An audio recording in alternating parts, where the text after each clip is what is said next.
Ang Crime Desk ay hango sa mga tunay na pangyayari mula sa salaysay ng pamilya ng mga biktima, saksi at tagasiyasat ng kaso.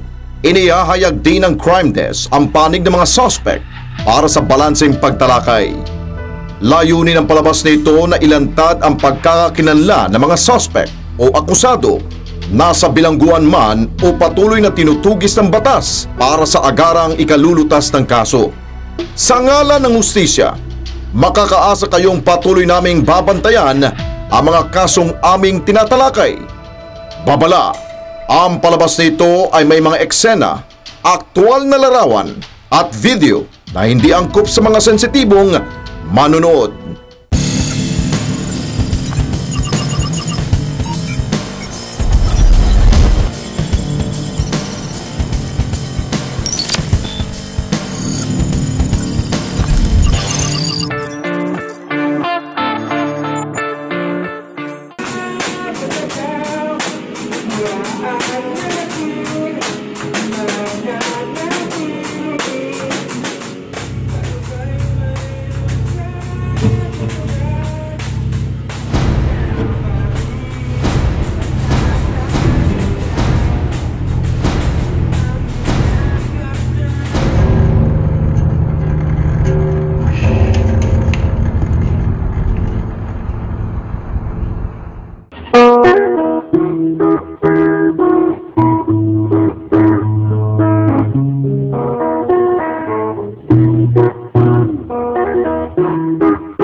Bata pa lamang daw, kinahiligan na ng 27 anyos na si Edward Caingcoy ang musika. Ayon sa kanya nakatatandang kapatid na itinago namin sa pangalang Jenny, kung may bisyo nga raw na may tuturing si Edward, isa rito ang pagkahumaling ng binata sa pagtugtog ng gitara. Kung nahiligan na po talaga niya yung pagtutugtog. Tapos may balak pa nga siyang bilhin na lead guitar. Kasi mayroon siyang kakapain na tugtog. Nung nakapag-ipon-ipon sila ng kuya niya, naghati sila pambili ng drums, mga gamit. Pangarap daw ni Edward na bumuo na isang banda at sumikat sa mundo ng musika. Katunayan, na-impluensya na nga raw ni Edward ang kanyang kuya na itinago namin sa pangalang Tonton. Gusto niya na ako turuan ng mag-drums para ako daw yung magda-drums. Kasi sayang naman yung perang pinagastos namin kung hindi ako yung gagamit. Tapos siya na yung magle-lead. Pinsan namin yung mag-vocalist. Gusto niya kami magpipinsan, magkakasama sa isang banda. Araw-araw pa-practice siya mag-gitara. Yung mga kanta na gusto niyang tugtugin yan. Tapos pagkapisado niya na, ituturo niya sa amin. Tapos yun, tutugtugin namin, tapos kakantahin namin sabay-sabay. Siya talaga nagko-compose ng kanta. Tapos nagtutulungan na lang kami sa tono. Bunso sa 4 na magkakapatid si Edward. Naninirahan ng kanilang pamilya sa barangay Gumaok East sa San Jose del Monte, Bulacan. Dahil maagang naulila sa ama, si Edward at Tonton raw ang naging katuwang ng kanilang ina sa pagtataguyod sa kanilang pamilya.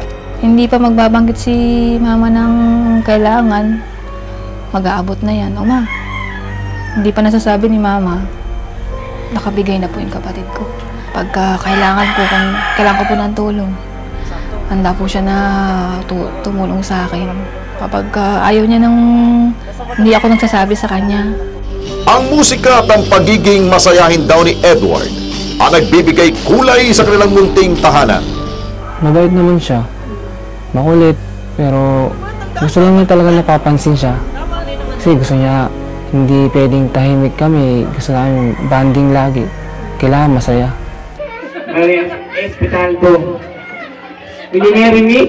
Dahil nasa hustong gulang na, noong April 2018, nag-propose ng kasal si Edward sa kanyang long-time girlfriend na si Marinelli. Nagplano na yung kapatid ko, sabi niya sa mama ko, saka sa akin, huwag niyo nang problemahan yung damit niyo, kami nang bahala. Talagang nakapag-ipon sila para sa kasal nila. Kahit daw may pamilya na siya, tutulong pa rin daw siya sa amin. Ang kasal na magkasintahan, nakatakdang ganapin Disyembre ng taon ding yun. Sa hindi may paliwanag na dahilan, nagkakasugat umano ang daliri ni Marinelli sa tuwing isusuot niya ang engagement ring na ibinigay ni Edward. lingid sa kanilang kaalaman. Maaring senyales daw pala ito ng hindi magandang hinaharap. Samantala tuwing Sabado, ginagawian na raw na magkapatid na Edward at Tonton na makipag-inuman sa kanilang mga katrabaho sa Valenzuela. Walang kamalay-malay ang magkapatid na sa kanilang pag-uwi. Haharangin sila ng isang trahedya. Tapos pagbaba namin doon sa kanto ng Gumaok, tapos sa iskinita, paglagpas ng bakery, doon na namin sila nakasalubong. Pagkalagpas namin sa kanila ng konti, nagsalita yung kapatid ko na, kayong mga kabataan, anong oras na? Ako naman, napahinto ako, napatingin ako sa kanila. Sila, napahinto rin sila eh. Tapos yung nasa gitna, lumapit sa akin, binangga ako. Tapos dumiretso sa kapatid ko. Ang paninita ni Edward sa mga nakasalubong nilang menor de edad, nasaksihan daw ng isa nilang kapitbahay na itinago namin sa pangalang Elmer. Naglalakad na lang magkapatid, tapos dumaan ng mga maing na mga lasing na, mga Martinez. Tapos, si Edward naman, sinisita niya yung apat. Sabi niya, "Uy, mga abataan, madaling araw na, sa labas pa rin kayo." Tapos parang mga yan, parang naano sila, nagalit sila sa sinabi. Ang grupo ng kabataang sinita ni Edward, ang 17 anyos sa si alias PJ, isang alias Jose, at isang alias Peter. Tila hindi raw ikinatuwa na nasabing grupo ang paninita sa kanila ni Edward. At doon na raw nag-umpisa ang pagtulungang bugbugin ng mga ito ang binata. Biglang dinumog siya, nagtulong-tulungan na. Kasi natuloy-tuloy na pinagbubog siya, no? Edward. Nakadapa na siya, binububog siya. Sa pagsilip namin, kawawa na eh. Ayoko na lang siya, wala ng laban. Ayon kay alias Elmer, napuruhan daw ng mga suntok ang ulo ni Edward. Yung sipa lang sa katawan, mga sipa. Pero yung mga suntok pero sa ulo niya. Kaya puro ulo tama niya. Ang kapatid ni Edward na si alias Tonton, wala raw nagawa para matulungan ang kapatid dahil sa pagkabigla. Hindi ko na rin siya nagawang tulungan kasi naunahan na ako ng takot eh. Marami sila. Ako na lang mag-isa, tas lasing pa kami. Ang ingay raw nang nangyayaring gulo sa labas ang gumising sa isa pang binata na itinago namin sa pangalang Romel. May narinig akong babaeng sumisigaw na, "Kuya, tama na." Nulit niya 3 beses. So, naalarma ako kung ano yun. So, paglabas ko, yun nga, may binubugbog. Pagbukas ko ng pinto, "Hoy, ano yan?" Tapos doon silang minto. Pagdunga ko doon sa bakod namin, may lalaki, nabubugbog, si Edward, yung nakadapa. Tapos yung kapatid niya nakalalay na. Nang sitayin daw ni Romel ang mga menor de edad, doon pa lamang daw tumigil ang mga ito sa pambubugbog kay Edward at umalis na parang walang nangyari. Siya rin nag-alalay. Si Mama Martinez naman, tuwan-tuwa pa, sample pa lang daw yung ginawa nila. Sabi ko, "Ano yan? Ano nangyari?" Tapos sabi niya, binugbog nga daw si Edward. Sabi ko, "Bakit?" Napagtripan daw. Sabi ko, "Sige, tara, punta tayo sa barangay." Nagsadya sila rito kasi nagkataon na nag-ubing yung mga tanod nung oras na yun dahil mayroong nag-report dito na mayroong mga pangyayari naman doon sa kabila. Makalipas lamang daw ang ilang minutong paghihintay sa barangay hall, nag-aya raw si Edward na iuwi na siya sa bahay ng kanyang nobya. Nang mga sandaling yun, halos pikit na ang kanang mata ng binata. May malaking sugat rin siya sa parting baba. So, inalayan siya mula barangay hanggang doon sa may tapat ng center. Tumumba siya, pero yung tumba niya is yung Balacan na una. Kasi alalay siya ni pati yung kapatid niya. So, inalayan sila, minto kami, pahinga ng konti. Sabi ko, "Tara na, kaya pa natin yan. Lasing lang yan eh. Buhatin na lang siya." So, ulalay ulit. Tumumba ulit kami, same lang yung nangyari. Kinumagahan, nagulat daw si Jenny nang makita ang kalagayan ni Edward. Pagpasok ko doon, yun po yung itsura ni Edward. Magana yung mata. Dito po sa kanan, magang-maga. Tapos napansin ko parang mayroon ding ipula dito. Sinipat ko yung ilong niya. May dugo sa loob. Dahil dito, agad nagtungo si Jenny sa kanilang barangay para ipablatter ang nangyari sa kapatid. Nag-report dito yung kapatid na babae at yung isang lalaki. Nag-formal complaint sila as physical injury. Nang araw ding yun, Dinala ni Jenny si Edward sa ospital para ipagamot ang mga sugat nito. Habang nasa biyahe kami puntang Sapang Palay, ate, gusto ko nagpahinga, sabi niya sa akin ganun. Nasakit na ng ulo ko, sabi niya ganun sa akin. Wala sa isip ko na meron siyang tama sa ulo. Ang nasa isip ko lang ang over lang. Sabi ko sa doktor, Dok, kasi may dugo yung dito niya banda sa kanan niya. Meron kayang ano sa ulo yan? Baka dala lang ng pagkakasuntok dito sa kanan. Baka yun yung cause kaya nagdugo. Matapos gamutin ang mga sugat ni Edward, pinauwi rin daw sila ng araw na yun. Muli raw nagpatid si Edward sa bahay ng kanyang nobya. Ngunit kinagabihan, sumuka na raw ng dugo si Edward at idinaraing ang matinding sakit ng ulo. Nagulat na lang ako, sabi ng tita ko, sinugot si Edward sa tala kasi nasumuka raw ng dugo. Hala, ano nangyayari? Sabi ko ganun. Pagpunta ko doon, hindi naman kasi din inalam ng mama ko kung mayroong 24 oras na CT scan. Kinaumagahan, nagpunta kami ng BDM, private CT scan. Na udlot din muna agad yung CT scan niya dahil kinulang nga yung pera namin 1,000. Tinawagan ko pa yung mother ng girlfriend niya. Doon sa BDM, namumutla na siya, nilalamig siya. Yung pala, umaandar na yung sa ulo niya kasi wala pa siyang gamot. October 1, 2018, tuluyang na-admit sa ospital si Edward. Ayun, during 1 week, palagi niyang dinadaing yung sakit ng ulo niya. Nagsisimula na pala yung pagkalat ng dugo sa ulo niya. Hindi naman sa amin paniliwanag ng doktor para mailipat namin ng ibang ospital yung kapatid ko. Habang nasa ospital daw si Edward, sinisisi raw ni Tonton ang kanyang sarili sa sinapit ng bunsong kapatid. Sabi niya na nahihirapan na ako, kuya. Tapos, yung isa pang salita na sinabi niya sa akin na, siguro sisisi mo yung sarili mo sa nangyari, sabi niya sa akin. Yun lang yung mga sinabi niya sa akin. Sabi ko sa kanya, kasi hindi kita natulungan ng oras na yun. October 9, 2018, isang kapitbahay ang umahangos na nagatid kay Jenny ng isang masamang balita. Si Edward, tuluyan ng nakomatose habang nasa ospital. Natulog lang daw. Tapos nahiga na, napansin ng mama ko na nangitim na yung daliri, mga daliri. Ngayon, hinawi niya yung buhok ng kapatid ko, hindi na raw umiimik. Pero hapon pa po nung Wednesday, pinangka na po ako nung taga-ospital na wala nang pag-asa yung kapatid mo. Machine na lang at saka gamot ang sa kanya, buhay sa kanya. Makalipas sa 3 araw na pagka-comatose, si Edward tuluyan ng binawian ng buhay. Sabi ko, huwag niyong tatanggalin yung ventilator.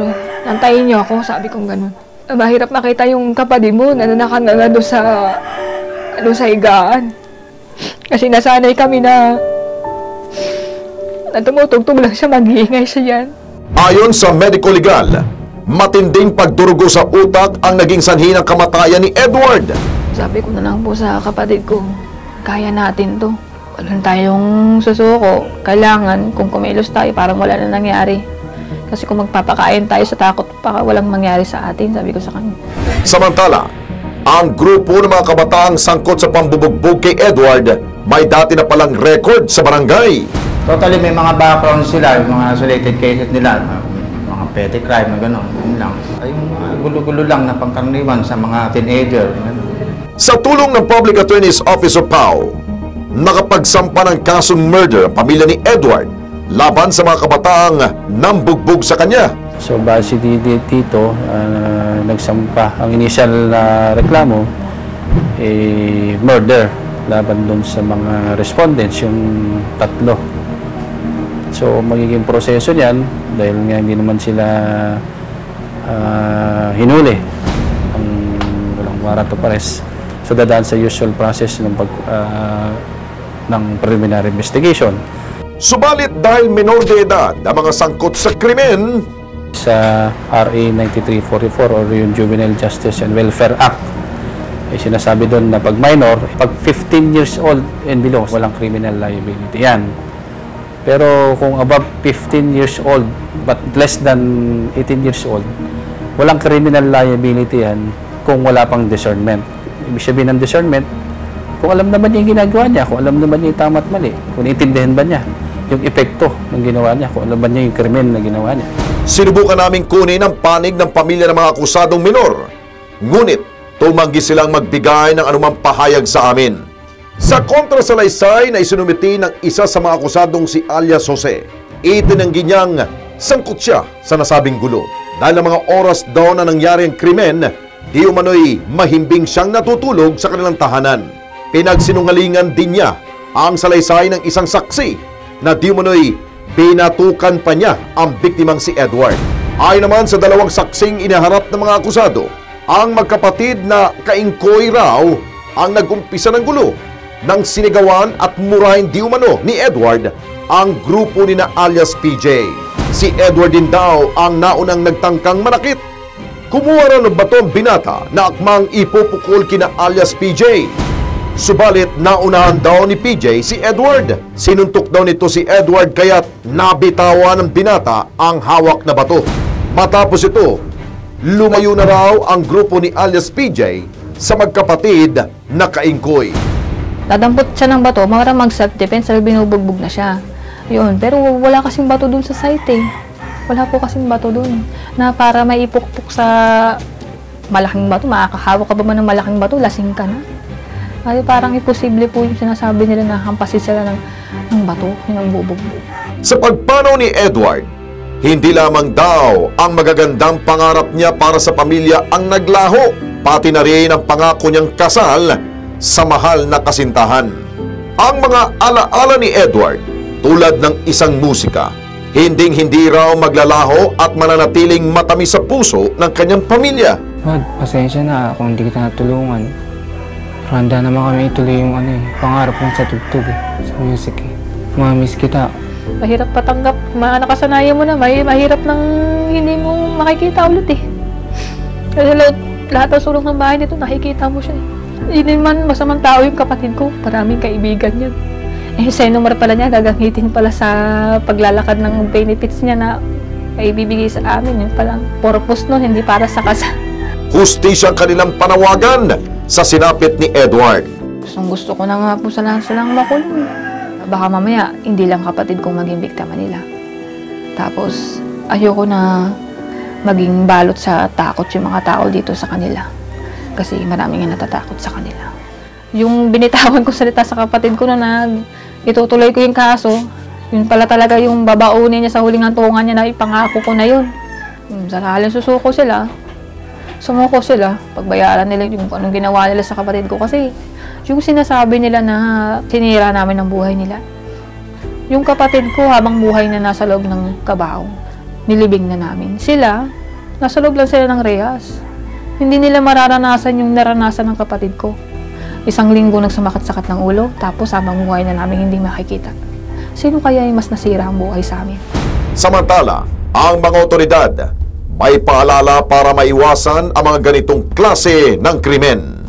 Una sa lahat, siyempre sa mga magulang, subaybayan nila lalo yung kanilang mga anak na huwag naman tumambay, huwag na sumama doon sa mga masamang impluwensyang barkada na nakakapagtayo ng mga gang. Kaya unang-una sa lahat sa mga magulang. O sa kabataan naman siyempre, sundin muna natin yung payo ng magulang. Wala namang magulang nag-aangat ng sama sa anak kundi puro kabutihan.